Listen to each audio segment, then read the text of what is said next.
आलमपुर नामक गांव में एक गरीब किसान रहता था। वो बड़ी मेहनत करके अपने खेत में फसल उगाता था। उसका नाम था किट्टू। उसको एक पत्नी और बच्चे भी थे। वो लोग अपने खेत के बाजू में ही झोपड़ी बनाकर झोपड़ी में रहते थे। किट्टू के पिताजी ने बहुत सारा कर्जा करके रखा था। उसे चुकाने के लिए किट्टू बहुत मेहनत करता था और परेशान भी रहता था। फसल में जो भी उगाया उसको बाजार में बेचकर घर आता था। वो देख कर्जा देने वाले तुरंत आ जाते थे। उनको पैसे देने के बाद हाथों में नहीं के बराबर पैसा रहता था। वो देख पत्नी, क्या है जी, इतनी मेहनत करके कमाया पैसा ब्याज में ही चला गया। अब इतने पैसे में अपना घर कैसे चलेगा? ये कर्जा कब खत्म होगा जी? किट्टू, हारे मेरे पिताजी की किए सो गलती की सजा अपन लोग भुगत रहे हैं। उन्हें जो शौक पाल रखे थे उसमें अपनी जमीन जायदाद चली गई और कर्जा अपने ऊपर डालकर चले गए आराम से, कहकर दुखी होते हैं।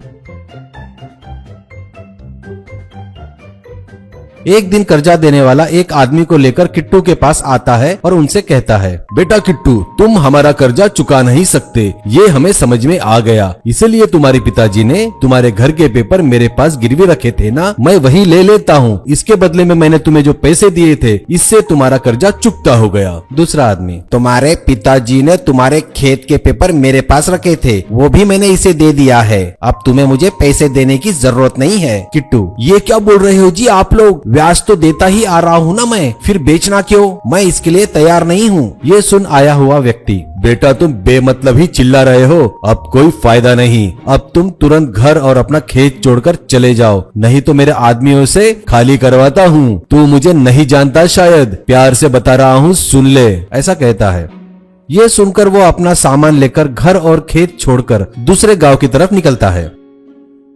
बीच में जंगल पड़ता है, वहाँ उन्हें अंधेरा हो जाता है। वहाँ कुछ फल तोड़कर खाकर भूख मिटाते हैं और वहीं पर सो जाते हैं। वहाँ ठंड बहुत ज्यादा होने की वजह से सभी कांपने लगते हैं। सुबह होती है और वो लोग देखते हैं वहाँ पर एक बहुत बड़ा पेड़ होता है और उस पेड़ में बहुत बड़ा होल भी होता है। वो लोग अंदर जाकर देखते हैं तो उन्हें वो बड़ा पसंद आता है। किट्टू अपनी पत्नी से कहता है, अपन पड़ोस के गांव में जाकर काम करने से अच्छा है यहीं रहकर जंगल में मिलने वाले जंगली कंद और शहद जमा करके बेचते हैं तो पैसा अच्छा आएगा। पत्नी, सही बोल रहे हो जी, वहाँ जाकर काम करने से तो अच्छा है यही थोड़ी मेहनत करेंगे तो अच्छा रहेगा। और वो सभी लोग जंगल में कंद और शहद जमा करके हाईवे के बाजू में बेचने लगे।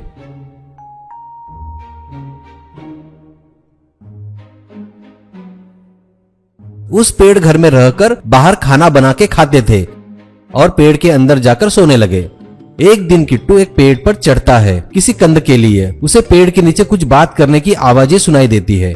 नीचे कुछ चोर लोग बातें करते रहते हैं। उसका नाम था नायक। सब लोग ध्यान से सुनो, मुझे लगता है अपना ठिकाना पुलिस को पता चल गया है, इसलिए हमें दूसरा ठिकाना ढूंढना पड़ेगा। अगर किसी को कोई अच्छा ठिकाना पता हो तो बताओ, अपना और अपने लोगों का चोरी का माल लेकर वहाँ चलेंगे। इसमें से एक बंदा बोलता है, मैंने यहाँ से कुछ दूर पर एक बहुत बड़ा पेड़ देखा है, उसमें एक बहुत बड़ा होल है, मुझे लगता है वो अपने लिए ठीक रहेगा, ऐसा कहता है। नायक, ऐसा है क्या? लेकिन बरोबर देखा ना, वहाँ कोई रहता तो नहीं ना? नहीं भाई, वहाँ कोई नहीं रहता, खाली है वो जगह, उसे देख के भी बहुत दिन हो गए, एक बार मैं जाके चेक करके आता हूँ। ऐसा बोलकर वो सभी लोग वहाँ से चले जाते हैं। उसके जाने के बाद पिट्टू पेड़ पर से ही कूदता है और घर की तरफ तेजी से भागने लगता है और घर जाकर सबसे कहता है, मैं जैसा बोलूंगा वैसा ही करो, ठीक है, ऐसा कहता है।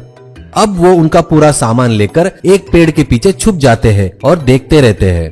तभी वहाँ एक चोर आकर अच्छे से देखता है, चेक करता है और वहाँ से चला जाता है।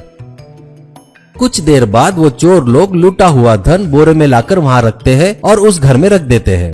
ये सब किट्टू और पूरे लोग छुपके से देख रहे थे। सामान रखकर चोर वहाँ से चले गए।